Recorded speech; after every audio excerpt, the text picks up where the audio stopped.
Hello friends, எல்லோருக்கும் வணக்கம். Welcome to young investor channel. Actually markets பார்த்துருப்பீங்க, ஒரு நெகட்டிவ் ட்ரெண்டில் தான் மார்க்கெட் க்ளோஸ் ஆயிருக்கு.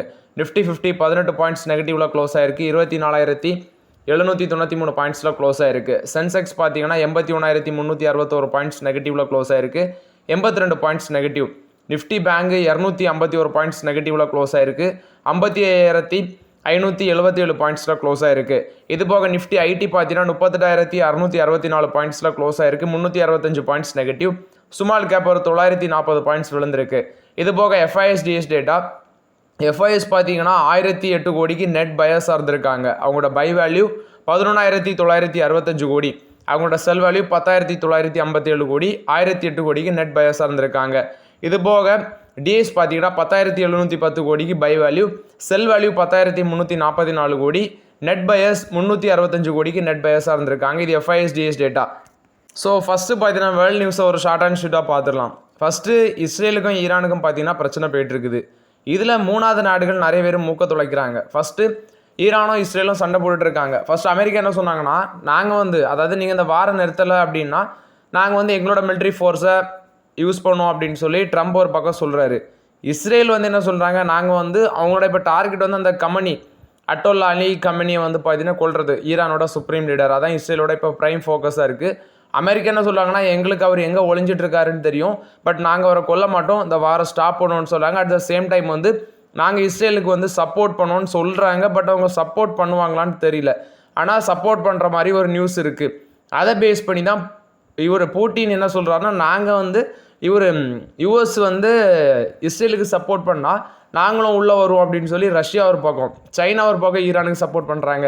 நார்த் கொரியா ஒரு பக்கம் இவங்களுக்கு ஈரானுக்கு சப்போர்ட் பண்ணுறாங்க. ஒரு பக்கம் இஸ்ரேல் பக்கம் ஒரு சில நாடுகள்லாம் இருக்குது. அதே இவங்களுக்கு ஈரானுக்கும் பார்த்தீங்கன்னா ஒரு சில நாடுகள்லாம் சப்போர்ட் பண்ணுறாங்க. ஐ திங்க் இது வேர்ல்டு வார் 3 மாதிரி ஒரு பிரச்சனை போய்ட்டுருக்குது. பட் எதுவுமே நடக்காமல் நல்லபடியாக பீஸ் ஆட் இருந்தால் நல்லாயிருக்கும். பீஸ் தான் வேணும். என்னோட ஒப்பீனியன் தான். சண்டைலாம் முடிஞ்சு நல்லா இருக்கணும், அதான் என்னோட ஒப்பீனியன். பட் எந்த மாதிரி நடக்குது அப்படின்னு சொல்லி வெயிட் பண்ணி பார்க்கலாம். இப்போதைக்கு பார்த்தீங்கன்னா பிரச்சனை இப்படி வந்துருச்சு. ஒரு பக்கம் இஸ்ரேலுக்கு நிறைய பேர் சப்போர்ட் பண்ணுறாங்க. அதே மாதிரி ஈரானுக்கும் சில Russia, China, north Korea support பண்ணுறாங்க. அவங்க அமெரிக்கா அது மாதிரி சில நாடுகள்லாம் சப்போர்ட் பண்ணுறாங்க. என்ன நடக்குன்னு வெயிட் பண்ணி பார்க்கலாம். ஸோ ஃபஸ்ட்டு பார்த்தீங்கன்னா கமெண்டில் சில டவுட்ஸ் கேட்டிருந்தீங்க. ஒரு நண்பர் கேட்டிருந்தாரு, ப்ரோ பஜாஜ் ஃபினான்ஸில் இப்போ நியூ என்ட்ரி எடுக்கலாமான்னு கேட்டிருந்தாரு. நான் அதை பார்த்தேன். அந்த கமெண்ட்டை ஆக்சுவலி நான் நிறைய வாட்டி டிஸ்கஸ் பண்ணிவிட்டேன். அது நல்ல கம்பெனி தான் ப்ரோ, எந்த பிரச்சனையுமே கிடையாது. பட் வேல்யூஷன் ஜாஸ்தி. நீங்கள் ரீசெண்டாக அந்த போனஸை ஸ்ப்ளிட் பண்ணோன்னா அந்த ஸ்டாக் 9,000 இருந்த ஸ்டார் இப்போ 900 காணிக்கும். ஆனால் நீங்கள் ப்ரைஸ் குறைஞ்சிட்டு இப்போ வாங்கலாம்னு நிறைய பேர் எதிர்பார்க்குறீங்க. பட் அப்படி கிடையாது, அதே வேல்யூ தான். இப்போ நீங்கள் 10 ரூபா பார்த்தீங்கன்னா ஒரே நோட்டு 10 ரூபா வச்சுருந்தாலும் 10 ரூபா தான். அதே 10 ரூபாயை ஒரு ரூபாயாட்டு 1 ரூபாயாட்டு 10 காயினாட்டு வச்சுருந்தாலும் 10 ரூபா தான். ஸோ அதுதான் அந்த போனஸ் ஸ்ப்ளிட்டு. தயவுசெய்து அதை கன்ஃபியூஸ் பண்ணாதீங்க. வேல்யூஷன் ஜாஸ்தியாக இருக்குது. ஃபண்டமெண்டலி நல்ல கம்பெனி, எந்த பிரச்சனையும் கிடையாது. பட் வேல்யூஷன் ஜாஸ்தியாக இருக்கிறது தான் எனக்கு பிரச்சனை. பட் நீங்கள் ரிஸ்க் எடுத்து கன்சிடர் பண்ணுறீங்கன்னா அது உங்களோட ஓன் ஒப்பீனியன். நெக்ஸ்ட் இந்த ஆயில் மார்க்கெட்டிங் கம்பெனிஸ் எல்லாம் இன்றைக்கி மார்க்கெட்டில் விழுந்துருந்துச்சு. குறிப்பாக IOCL 1.5% காலி. BPCL பார்த்தீங்கன்னா ஒரு flat negative. Hindustan petroleum corporation ஒரு ஃப்ளாட்டாக விழுந்துருந்துச்சு. இல்லை IOCL மட்டும் தான் என்கிட்ட இருக்குது. நான் ஒன் டைம் ஆஃப் பீரியடில் இந்த ஸ்டாக்லலாம் பெருசாக எக்ஸ்போஷர் எடுக்கணும் அப்படின்னு ஒரு பிளானில் இருந்தேன். பட் ஏதோ ஒரு காரணத்தால் IOCL மட்டும் வாங்கிட்டு மிச்சம் எல்லாத்தையும் ட்ராப் அவுட் பண்ணிட்டேன். பட் ஆக்சுவலி இப்போ பார்த்தீங்கன்னா பெருசாக அந்த டைம்லேருந்து இப்போ வரைக்கும் பார்க்கும்போது இந்த ஸ்டாக் எல்லாமே பெருசாக பெர்ஃபார்மன்ஸ் பண்ணவே இல்லை. நல்ல நேரம் மாட்டு தான் இருந்திருக்கு. ஏன்னா PSU கம்பெனிஸ் பெருசாக ஓவர் த பீரியட் ஆஃப் டைமில் பெர்ஃபார்மன்ஸ் இப்போதைக்கு இல்லை. பட் நல்ல டிவிடெண்ட் கொடுக்குறாங்க. ஆனால் ONGC ஆயில் இந்தியாலாம் மேலே போகும். அது எதுக்குன்னு நான் சண்டே வீடியோலையோ அல்லது சாட்டர்டே வீடியோலையோ அப்டேட் பண்ணியிருந்தேன். அது நீங்கள் பார்த்துருந்தீங்கன்னா உங்களுக்கு புரிஞ்சிருக்கும். இதுக்கு எல்லாமே ரீசன் இந்த ஈரான் இஸ்ரேல் வார் நடக்கிறதுனால அந்த பிரெண்ட் க்ரூட் ஆயிலோட ப்ரைஸ் கிட்டத்தட்ட $77 போகுது. அப்படிங்கிற பேசிஸில் பார்த்தீங்கன்னா இந்த மாதிரி ஸ்டாக்ஸ் எல்லாமே விழுது. இது ஆயில் மார்க்கெட்டிங் கம்பெனிஸை பொறுத்த வரைக்கும் அப்டேட்டு. நெக்ஸ்ட்டு கொச்சின் ஷிப்யார்டை பற்றி ஒரு நண்பர் கேட்டிருக்காரு. அதோட வேல்யூஷனுமே ரொம்ப ஜாஸ்தி. அதுக்கும் பார்த்தீங்கன்னா ஏதாவது நியூஸஸ் பேஸ் ஏதாவது ஃப்ரெஷ் ஆர்டர் அப்படி கிடைக்குதுன்னா அந்த பங்குகள் எல்லாமே மேலே போகுது. இது Cochin shipyard, Mazagon Dock ship builders, garden ship builders, இந்த மாதிரி கம்பெனிலாம் என்ன ஒன்றுனா நிறைய இன்ஸ்டிடியூஷனல் இன்வெஸ்டர்ஸ் ஒரு ஒன் டைம் ஆஃப் பீரியடில் வாங்குவாங்க. அதுக்கப்புறம் அது ஒரு 10%, ஒரு 20%. அந்த ஸ்டாக்லாம் பார்த்தீங்கன்னா 30%, 40%லாம் அசால்ட்டாக 1 மந்த் ரிட்டர்ன்ஸ் வரும். அடுத்து டப்புனி அதில் எக்ஸிட் பண்ணுவாங்க. இதுதான் அந்த பங்குகளில் நடக்குது.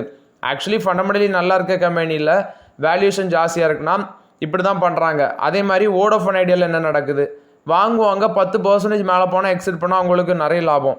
ஸோ அதனால தான் வேல்யூஷன் ஜாஸ்தியாக இருக்கிற கம்பெனி, நியூஸ் பேஸில் மேலே போகிற கம்பெனி, இதில் எல்லாமே லாங் டேர்மில் நம்ம ஃபோக்கஸ் பண்ண முடியாது. அது எல்லாமே ஷார்ட் டைம் என்ட்ரி எக்ஸிட்டாக தான் இருக்கும். So be careful. நெக்ஸ்ட்டு பார்த்தீங்கன்னா சன் டிவி ஃபேமிலிக்குள்ளே பிரச்சனை வந்துடுச்சு போல். ஆக்சுவலி டிஎம்கேவோட எம்பியாக இருக்கிற தயாநிதி மாறன் வந்து லீகல் நோட்டீஸ் பார்த்தீங்கன்னா அவரோட பிரதர் பில்லியனர் கலாநிதி மாறனுக்கு அனுப்பியிருக்காரு. எல்லாமே ஓனர்ஷிப் சமாதானம் பிரச்சனை தான், எனக்கு தான் வேணும் அப்படின்னு சொல்லி அண்ணன் தம்பிக்குள்ளே சண்டை வந்தாச்சு. அவர் வந்து இப்போ லீகல் நோட்டீஸ் அனுப்பியிருக்காரு. இது ரொம்பவே ஃப்ளாஷ்பேக்கு. இதை என்னால் எக்ஸ்பிளைன் பண்ணேன்னா 10-15 நிமிஷம் போயிடும். நான் அதை வந்து பார்த்தீங்கன்னா அந்த டீட்டெயில் ஆர்டிகிளாட்டு மணிகண்ட்ரோலில் வந்துருந்துச்சு. நான் அதை நம்ம குரூப்லேயே ஷேர் பண்ணிட்டேன். ஸோ அது இன்ட்ரெஸ்ட் இருக்கவங்க ரீட் பண்ணி பார்த்துக்கோங்க. அது நமக்கு பெருசாக முக்கியமாட்டெல்லாம் ஒன்றும் இல்லை. அதானி பவர் வந்து பார்த்தீங்கன்னா விதர்பா இண்டஸ்ட்ரீஸை வந்து அது வந்து என்சிஎல்டி அதை அக்யூசியேஷன் பண்ணுறதுக்கு என்சிஎல்டி வந்து பார்த்தீங்கன்னா அப்ரூவல் கொடுத்துருக்கதாட்டு சொல்லியிருக்காங்க. விதர்பா இண்டஸ்ட்ரீஸ் பவர் லிமிட்டடை வந்து அக்யூசியேஷன் பண்ணுறதுக்கு அதானி பவருக்கு National Company Law Tribunal approval கொடுத்துருக்காங்க. ஸோ கிட்டத்தட்ட பார்த்தீங்கன்னா 4000 கோடி பே பண்ணணும். ஆனால் இல்லை லயபிலிட்டிஸ் ஒரு 6753 கோடி இருக்குது. ரீசொல்யூஷன் பிளான் போயிட்டு இருந்தது. இப்போ 4000 கோடி கொடுத்து இவங்க அக்யூசியேஷன் பண்ண போகிறாங்க. 600 மெகாவாட் தெர்மல் பவர் பிளான்ட் அதோட வேல்யூ பார்க்கும்போது நாக்பூரில் மட்டுமே ஆக்சுவலி 2 யூனிட் வந்து பார்த்தீங்கன்னா நாக்பூரில் இருக்குது. 300 மெகாவாட் வச்சு 2 யூனிட் வச்சுருக்காங்க மகாராஷ்டிரா ஸ்டேட்டில். இது அதானி பவரை பொறுத்த வரைக்கும் அப்டேட்டு.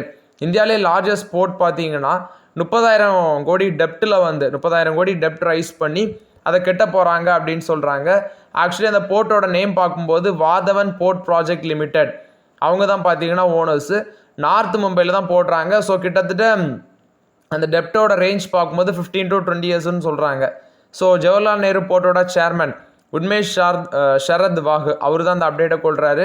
ஏன்னா ஜவஹர்லால் நேரு போர்ட் அத்தாரிட்டி வந்து 74% ஸ்டேக் ஹோல்ட் பண்ணுறாங்க. மகாராஷ்டிராவோட மேரிடைம் போர்டு வந்து ரிமைனிங் 26% ஸ்டேக் ஹோல்ட் பண்ணுறாங்க. பெட்ரோலியம் ப்ராடக்ட் எக்ஸ்போர்ட் வந்து 13.4% விழுந்திருக்கு. $3.3 பில்லியன் இருக்குது. பட் இம்போர்ட் பார்த்தீங்கன்னா ரைஸ் ஆகிருக்கு. இந்த க்ரூட் ஆயில் அந்த பெட்ரோலியம் ப்ராடக்ட்ஸோட இம்போர்ட் ஜாஸ்தியாக இருக்குது. எக்ஸ்போர்ட் 13% விழுந்திருக்குன்னு சொல்கிறாங்க மே மந்தில். டாடா சன்ஸோட சேர்மனாக இருக்கிற சந்திரசேகரன் வந்து டிசிஎஸோட ஆனுவல் ஜெனரல் மீட்டிங்கை ஸ்கிப் பண்ணுறாரு. ரீசன் பார்க்கும்போது இந்த ஏர் இந்தியா கிரைசிஸ்னால அவர் ஸ்கிப் பண்ணியிருக்கதாட்ட அப்டேட் கொடுத்துருக்காங்க. கூகுள் வந்து பார்த்தீங்கன்னா ஆக்சுவலி ஒரு அப்பீலுக்கு போகிறாங்க. $4.5 பில்லியன் ஒர்த் ஆஃப் ஃபைன் வந்து யூரோப்பியன் கோர்ட் வந்து போட்டிருக்காங்க. ஸோ அந்த European Court of Justice Advocate ஜெனரலுக்கு எதிராட்டு இவங்க வந்து இப்போ அப்பீல் போகிறாங்க. ஏன்னா $4.7 பில்லியன் அளவுக்கு ஃபைன் போட்டிருக்காங்க. 2022 அந்த டைமில் உள்ள கூகுள் ஆண்ட்ராய்டு ஆப்ரேட்டிங்ஸ் சம்மந்தப்பட்ட ஒரு anti trust case.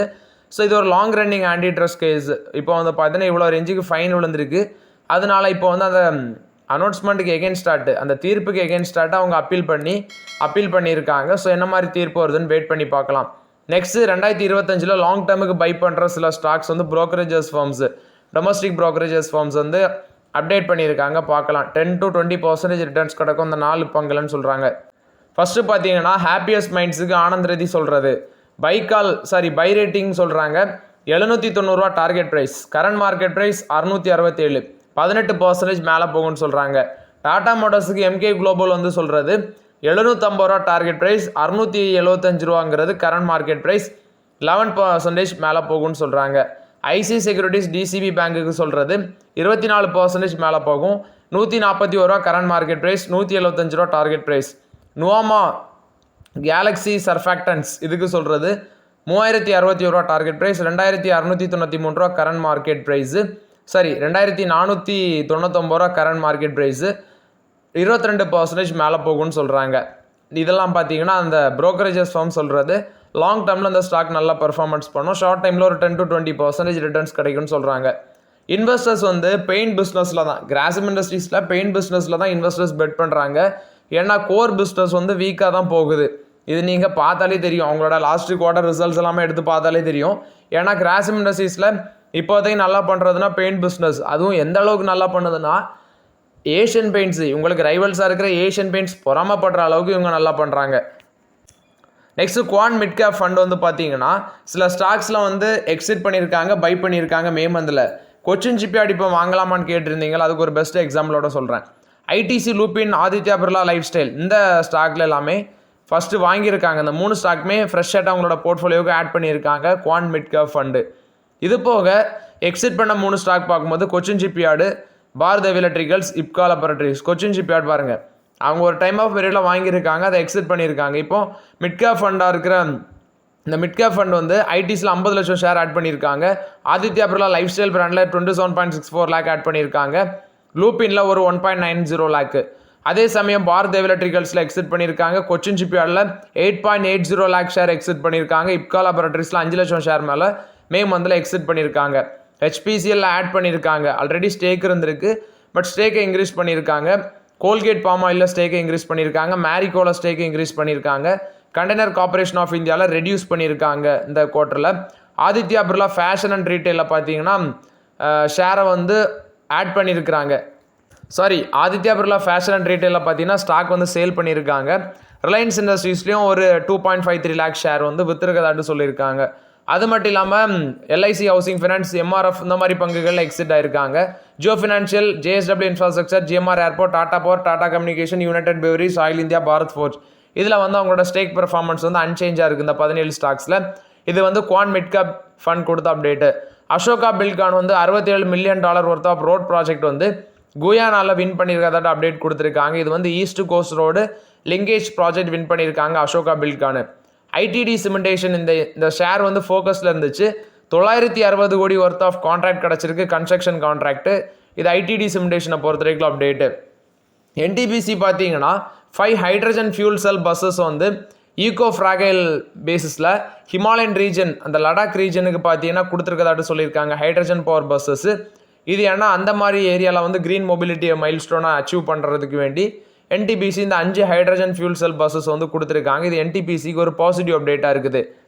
LG electronics பார்த்தீங்கன்னா அந்த IPO, actually LG electronics IPO வர்றதுக்கான ப்ராசஸை வந்து தள்ளி வைக்கிறோம் அப்படின்னு சொன்னாங்க. பட் ஆக்சுவலி அவங்க ஐபிஓ விரைவில் வரதான் போகிறாங்க. செப்டம்பரில் ஐபிஓ வரதாட்டி இப்போ ரிசீவ் பண்ணுறாங்க எல்ஜி எலக்ட்ரானிக்ஸ் அவங்களோட இந்தியன் பிஸ்னஸுக்கு. செப்டம்பர் 7 ஐபிஓ வரலாம் அப்படிங்கிற ஒரு அப்டேட்டை ஷேர் பண்ணியிருக்காங்க. என்ஹெச்பிசி வந்து 23.34 megawatt roof top solar project Jammu and காஷ்மீரில் போடுறதுக்கு பிட்ஸை வந்து இன்வைட் பண்ணுறோம் அப்படின்னு சொல்லி அப்டேட் கொடுத்துருக்காங்க. ஜூலை 21 அந்த பிட்ஸ் வந்து எண்ட் ஆகுது. ஆபோட் பார்த்தீங்கன்னா எம்எஸ்டி ஃபார்மாஸோட டயபெட்டிஸ் போர்ட்ஃபோலியோ வந்து இந்தியாவில் மார்க்கெட் பண்ணுறதுக்கு முயற்சி பண்ணிட்டு இருக்கிறாங்க. கிட்டத்தட்ட பார்த்தீங்கன்னா இது ஆபோட் இந்தியா தான் கொடுத்த அப்டேட்டு. பார்ட்னர்ஷிப் பேசிஸில் டிஸ்ட்ரிபியூஷன் இன்ஃப்ராஸ்ட்ரக்சர் வந்து மெயின்டைன் பண்ணணும். அட் த சேம் டைம் அவங்களோட டயபெட்டிஸ் போர்ட்ஃபோலியோ வந்து டயபெட்டிஸ் மெடிசனை வந்து இங்கே வந்து மார்க்கெட் பண்ணலாம் அப்படிங்கிற ஒரு எய்மில் இருக்கிறாங்க ஆபோட் இந்தியா. நெஸ்லே இந்தியா கொடுத்த அப்டேட்டு, அவங்க போனஸ் ஷேர் கொடுக்க போகிறாங்க. ஸோ அதுக்கான டீட்டெயில்ஸ் வந்து பார்த்தீங்கன்னா இப்போ சொல்லியிருக்காங்க. ஆக்சுவலி ஜூன் 26 அந்த போர்ட் மீட்டிங் இருக்குது. ஸோ அந்த போர்ட் ஆஃப் டைரக்டர்ஸ் மீட்டிங்கில் தான் போனஸ் ஷேர் எவ்வளோ இஷ்யூ பண்ண போகிறாங்க அதை வந்து அப்டேட் பண்ணுவாங்க. ஸோ ஆக்சுவலி பார்த்தீங்கன்னா நெஸ்லே வந்து போனஸ் ஷேர் இஷ்யூ பண்ண போகிறாங்க, first ever bonus share issue. So எந்த ரேஷியோவில் வந்து போனஸ் இஷ்யூ பண்ணுறாங்கன்னு வெயிட் பண்ணி பார்க்கலாம். கைன் செமிகான் பார்த்தீங்கன்னா ஃபிஜிட்ஸு அவங்களுக்கு கூட வந்து டீல் போட்டிருந்தாங்க. ஸோ அந்த டீல் ஒரு பக்கம் இருக்குது. அது இல்லாமல் இவங்களோட ஸ்டாஃப் வந்து ஓவர்சீஸ் லெவலில் ட்ரைனிங் அனுப்ப இருக்கிறாங்க ஓசாட்டோட யூனிட்டுக்கு. அது இல்லாமல் பார்த்தீங்கன்னா டாடா எலக்ட்ரானிக்ஸ் அவங்களும் வந்து இந்த செமிகண்டக்டர் ஃபேப்ரிகேஷன் அது சம்மந்தமாட்டு கற்றுக்கிறதுக்கு அவங்களோட ஸ்டாஃபை வந்து தைவானுக்கு அனுப்புகிறாங்க. அதே மாதிரி தான் இவங்களும் பண்ணுறாங்க, ஓவர்சீஸ் லெவலில் ட்ரைனிங் பண்ணுறதுக்கு அவங்களோட ஸ்டாஃபை. நெக்ஸ்ட்டு இந்த ஃபிஜிட்ஸு டீல் நான் சொன்னேன், அது மூலமாட்டு ரெவன்யூ ஜென்ரேஷனை ஜூலையில் ஸ்டார்ட் பண்ணுவாங்க அப்படின்னு சொல்லியிருக்கிறாங்க. இது வந்து கைன் செமிகான் கொடுத்த update. Subsidiary of Kaynes technology India அவங்களோட சப்சிடரி கம்பெனி தான். ஸோ ஓகே ஃப்ரெண்ட்ஸ், இந்த வீடியோவில் சில இம்பார்ட்டன்ட் அப்டேட்ஸ் எல்லாமே டிஸ்கஸ் பண்ணோம். அந்த வீடியோ உங்களுக்கு பயனுள்ளதாக இருந்துச்சுன்னா லைக் பண்ணுங்கள், சப்ஸ்கிரைப் பண்ணுங்கள், கமெண்ட் பண்ணுங்கள். Okay friends, thank you.